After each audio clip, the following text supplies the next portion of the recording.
घर में सुख शांति लाने के लिए, बरकत लाने के लिए हम महिलाएं सदियों से ही नए नए टोटके घर में आजमाती हैं। Hey everyone, welcome back to the channel. शाम का समय है, घर में दिया बत्ती के साथ मैं पूरे घर में कर रही हूँ धुनी। मंगलवार का दिन है, घर में धुनी करनी चाहिए मंगलवार शनिवार। यदि आप रोज ना कर सके तो मंगलवार शनिवार जरूर करें। और ऐसे टोटके, ऐसी चीजें करने से कहते हैं नकारात्मक ऊर्जाएं आपके घर से निकल जाती है।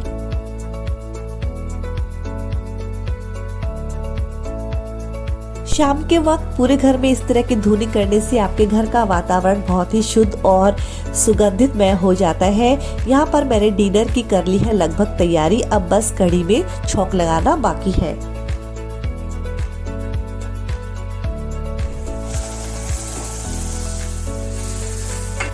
तो यहाँ पर कढ़ी में छौंक लग चुका है और साथ में बनी है भिंडी प्याज की सब्जी। तो बच्चों को बहुत पसंद रहती है भिंडी प्याज की सब्जी। भिंडी मेरे पास कम थी तो उसमें मैंने प्याज ऐड कर लिए। तो भिंडी प्याज की सब्जी सिर्फ भिंडी की बनाते हैं, उससे ज़्यादा टेस्टी बनती है। और कढ़ी भी यहाँ पर एकदम से मस्त बन गई है। बारिश के मौसम में और गरम गरम कढ़ी खाते हैं तो सर्दी जुकाम भी निकल जाती हैं। और आटा मैंने लगा लिया है और चांदनी रात है, पूर्णिमा का दिन है। तो ये देखिए हमारी बिल्डिंग के चारों तरफ का व्यू। अब मैं आ गई हूँ रूम में। अभी फिलहाल किसी को खाना नहीं था। रात के 8 बजे हैं, बच्चे अपनी पढ़ाई कर रहे हैं।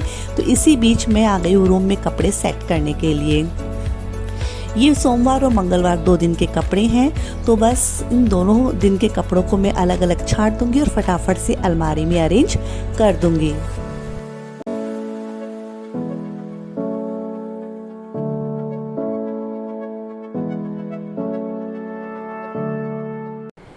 जब मैं रूम में थी तभी बच्चों की आवाज आने लग गई, मम्मा खाना दे दो, भिंडी प्याज की सब्जी बनी है। उन्हें खुशबू आ गई थी तो बस उनको खाना मैंने दिया। अब मैं आपसे मिल रही हूँ सीधा नेक्स्ट डे। मैंने रात को कुछ भी शूट नहीं किया, थोड़ा हेडेक हो रहा था, सर्दी जुकाम हो रखे, उस वजह से आपको मेरी आवाज़ से भी लग रहा होगा। तो यहाँ पर मैं लगा रही हूँ मेरे हस्बैंड का टिफ़िन। तो यहाँ पर बस उनके लिए अच्छे से मैंने टिफ़िन पैक कर लिया है। अब मैं बना रही हूँ गणपति के लिए लड्डू। आज जैसा कि है बुधवार को हमारे यहाँ गणपति को भोग लगता है। बस यहाँ पूजा पाठ का काम निपटाने के बाद, नाश्ता वाश्ता करने के बाद मैं आ गई हूँ कपड़े लगाने के लिए वॉशिंग मशीन में। 2 चम्मच वॉशिंग पाउडर के साथ एक ढक्कन जरूर मिलाती हूँ कंफर्ट का, जिससे कि कपड़ों में अच्छी सी फ्रेग्रेंस रहे। और लगे हाथ अब धो लेते हैं सब्जियाँ। तो बस डेली क्लीनिंग शुरू हो चुकी है। तो सबसे पहले कपड़ों की बारी, उसके बाद सब्जियों की बारी। तो यहाँ पर मैं सब्जियों को अच्छे से वॉश कर लूँगी। मैं पहले दिन मंगलवार को सब्जियाँ लाई थी शाम को।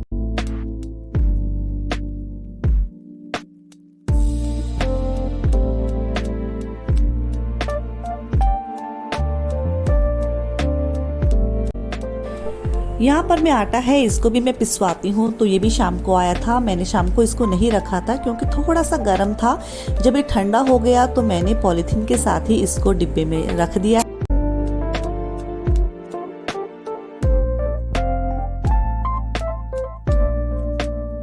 बारिश के दिनों में हो चाहे नॉर्मल दिनों में हो, सब्जियां वॉश करके रख दे तो हमारे बहुत से काम आसान हो जाते हैं। सब्जियां वॉश करके सुखा के डिब्बों में भर के फ्रिज में रख देते हैं तो बनाने के टाइम बिल्कुल भी वक्त नहीं लगता है।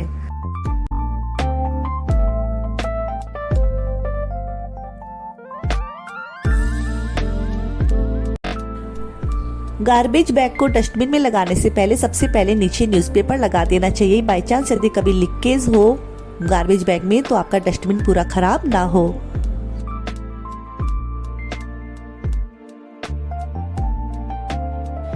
तो यहाँ पर मेरी 2 से 3 दिन की मलाई इकट्ठी की हुई है। मैं सिर्फ मलाई दही की इकट्ठी करके रखती हूँ, जिससे कि सिर्फ 2 से 3 मिनट आपको ग्राइंड करना पड़ता है और आपका अच्छे से घी बनकर निकल जाता है।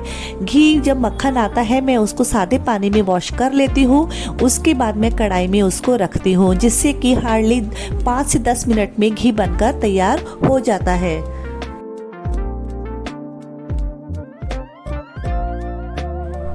यहाँ पर घी बनने के बाद यहाँ पर पीछे रह जाती है ढेर सारी छाछ। तो इसमें मैं बना लूँगी रवा डालकर इडली का बैटर। तो इडली के बैटर के लिए बस मैंने यहाँ पे इसमें रवा ऐड किया है, साथ ही थोड़ा नमक।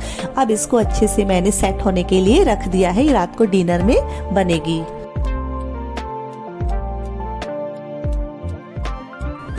तो यहाँ ये देखिए 10 से 15 मिनट हो गए हैं बस, और घी एकदम अच्छे से बन के तैयार हो गया है।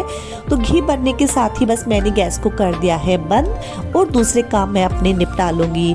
सुबह सुबह ढेरों क्लीनिंग के काम रहते हैं, सिर्फ रोटी बनाना, झाड़ू पोछा, कपड़ा बर्तन ही नहीं होता है, बाकी क्लीनिंग भी इतनी रहती है घर में। यदि हम उनको अवॉइड करते जाएंगे तो वो काम हमको ही करने हैं, तो वो बढ़ते जाएंगे, फिर हमारे लिए करना मुश्किल हो जाता।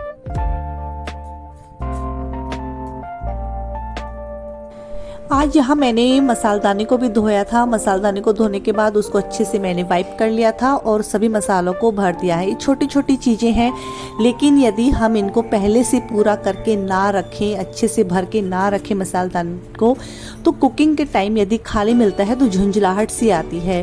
तो कई काम ऐसे होते हैं हमें पहले से ही निपटाने होते हैं।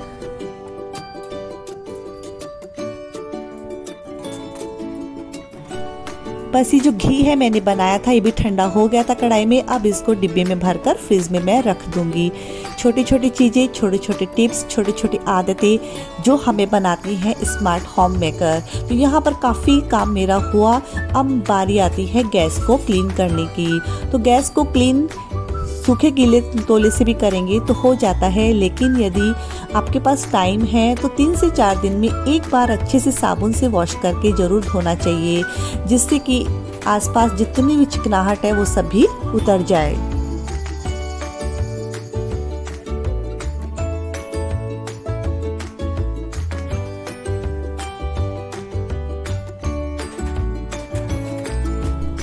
बस यहाँ मेरा स्टील का ये चूल्हा है और ये काफ़ी लंबे समय से चल रहा है। लंबे समय से बोले तो 17 से 18 साल हो गए हैं ये मेरा साथ दे रहा है और मैं इसका साथ दे रही हूँ। तो बस यहाँ पर ये अच्छे से क्लीन हो गया है, और अच्छे से इसको वॉश करने के बाद, साबुन से वॉश करने के बाद तो ऐसे लगता है अभी इसको नया नया ही लिया है।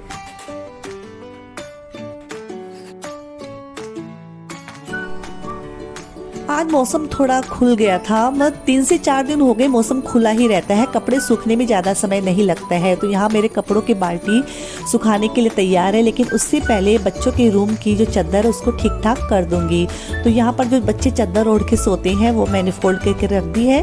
अब बस जो साइड में टेबल है इन सब फर्नीचर को मैं पोंछ दूंगी और दोनों चादरों को अलमारी के अंदर रख दूंगी। तो आज बस थोड़ी थोड़ी क्लीनिंग मेरी यही थी कि सभी अलमारियों के जो दरवाजे रहते हैं उनको क्लीन करना, उनके हैंडल को क्लीन करना, क्योंकि इतने हाथ लगते हैं वो गंदे होते ही हैं, उनकी तरफ हमारा ध्यान जाता भी नहीं है।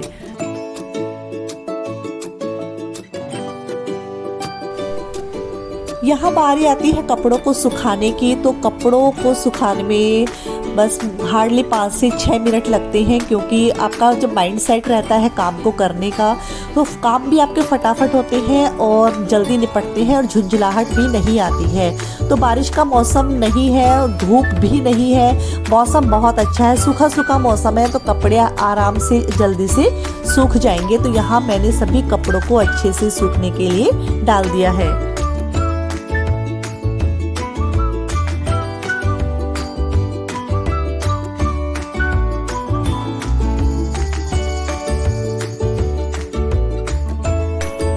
अभी मैं आ गई हूँ दूसरे रूम में सेट करने के लिए रूम को। तो रूम आज मेरा ये सेट ही है, इसमें सभी कपड़े मैंने रात को ही अलमारी में सेट कर लिए थे उनकी जगह पर। और ये कपड़े हैं जो धोबी से यहाँ आए थे प्रेस होकर, इनको भी हैंगर में लगा दूंगी। अब बारी आती है फर्नीचर को कॉलिन से और माइक्रोफाइबर क्लॉथ की हेल्प से साफ करने की। तो 6 से 7 दिनों में इस तरह से थोड़ी क्लीनिंग कर दे तो आपका फर्नीचर है वो नया सा दिखने लगता है।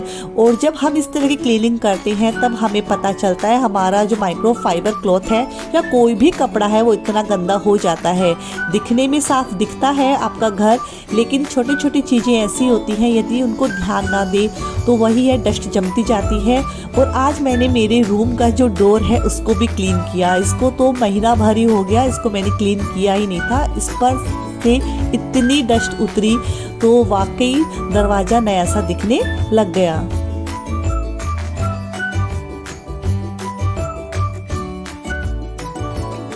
स्विच बोर्ड को जब साफ करें तो स्लीपर जरूर पहन के रखें रबड़ की, और माइक्रोफाइबर क्लॉथ की हेल्प से ही बस मैंने साफ़ किया है। इसके ऊपर मैंने स्प्रे नहीं डाला है वरना करंट लगने का डर रहता है। और यहाँ पर आते आते मेरी क्लीनिंग काफ़ी अच्छे से हो गई थी। जब आप घर की क्लीनिंग करते हैं, खुद के घर की क्लीनिंग करते हैं, तो बस वही है, कहने को कोई कह दे खुद का घर है क्लीन कर रहे हो इसका क्या है, लेकिन घर खुद का हो, अपना हो, किसी का भी हो, भाड़े पे हो, आप चाहे कैसे भी हो, लेकिन आप उसमें खुद रह रहे हैं। जब आप उसमें खुद रह रहे हैं वो आपका खुद का हो चुका है। तो अपने घर को नीट एंड क्लीन रखना हमारी जिम्मेदारी है। घर साफ़ सुथरा रहता है, हमारा दिमाग भी साफ़ सुथरा रहता है, सकारात्मक ऊर्जाएं आती हैं, सभी को पता है। इसीलिए घर को हमेशा साफ़ सुथरा रखना चाहिए।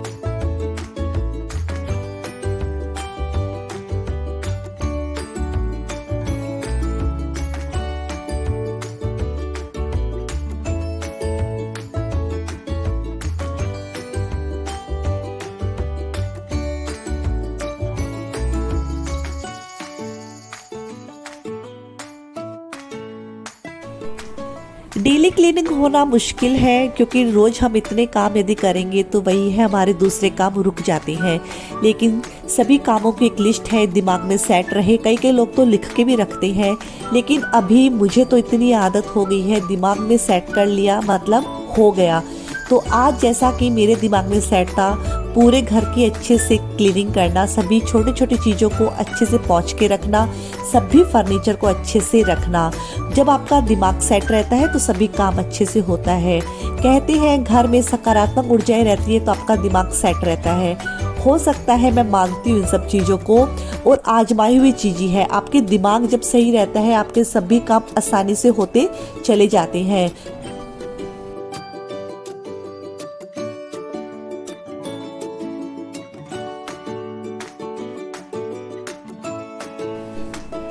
बस यहाँ मैं आ गई हूँ रसोई में, अब मेरी फ्रिज को अच्छे से क्लीन करने के लिए। वैसे मैं फ्रिज जब भी खोलती हूँ एक कपड़ा हाथ में रख कर ही खोलती हूँ, क्योंकि हाथ इतने गंदे रहते हैं, फ्रिज को जब लग जाते हैं तब अच्छा नहीं लगता है। और जब आपका फ्रिज नया हो तब तो और भी मुश्किल होता है हाथ गंदे लगाना उसको। तो मैंने पूरे फर्नीचर को अच्छे से यहाँ भी क्लीन कर दिया है और कब बर्तन है मेरे धुल के साइड में रखे हुए हैं। तो बस यहाँ फर्नीचर क्लीन हो गया है और प्लेटफॉर्म भी अच्छे से साफ हो गया है। बस यहाँ तक आते आते पूरा घर एकदम से नीट एंड क्लीन हो जाता है। तो बस मैं यहाँ पर पर्दे वर्दे सब लगा दूंगी वापस से उनकी जगह पर, और जो डोरमेट है और जो कालीन है उनको उनकी जगह पर बिछा दूंगी।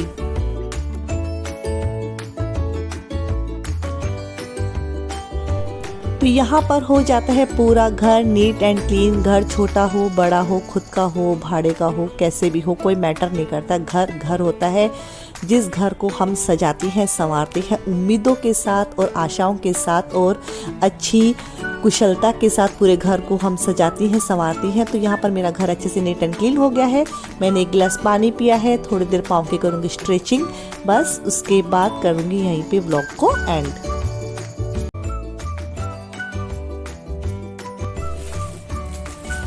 Hi everyone, welcome back. कैसे हो आप सब? होपफुली आप सब भी अच्छे होंगे।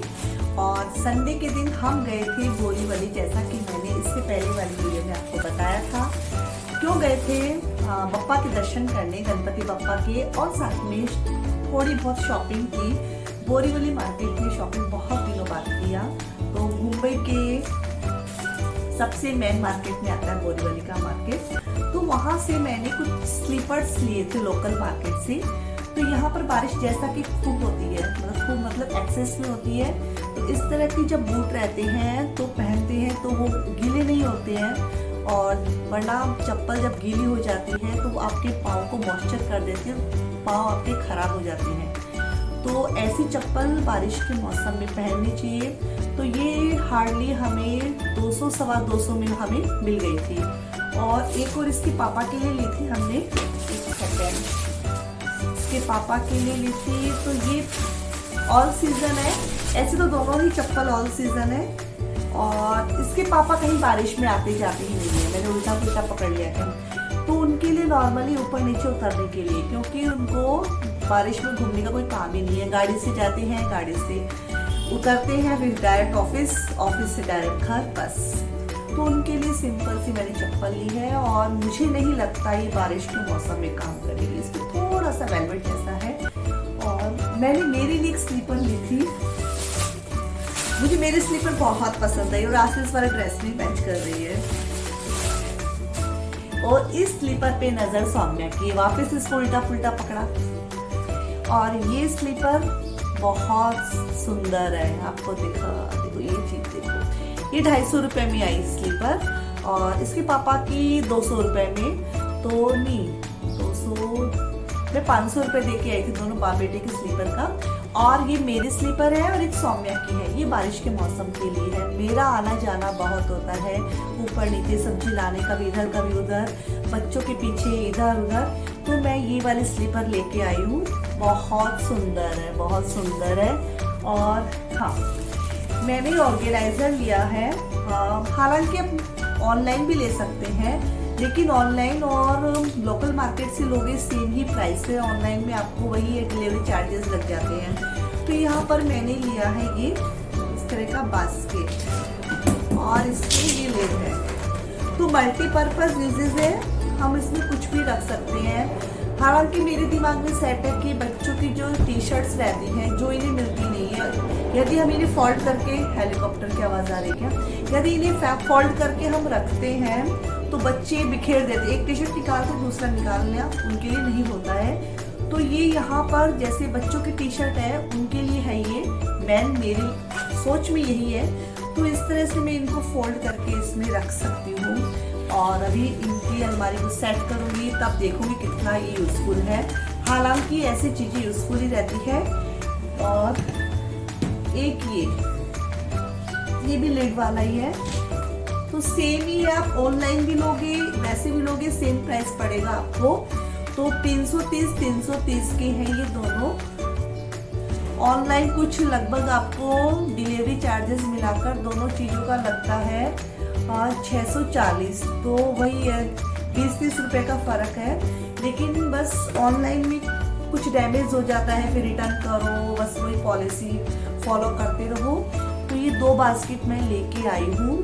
तो बच्चों की टी शर्ट है, बच्चों की मैन तो सौम्या की, इसके पास बहुत सारे छोटे छोटे कपड़े रहते हैं बच्चों के टी शर्ट्स के, तो उनको अच्छे से फोल्ड करके एक बास्केट पे कम से कम 8 से 9 टी शर्ट मैं रख सकती हूँ।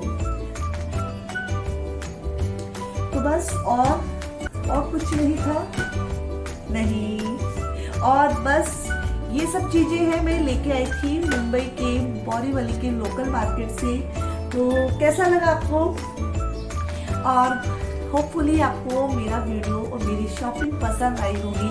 यदि पसंद आई तो please like, comment and channel को सब्सक्राइब। मिलती हूँ आपसे न्यू वीडियो में, तब तक के लिए take care, bye bye, love you all.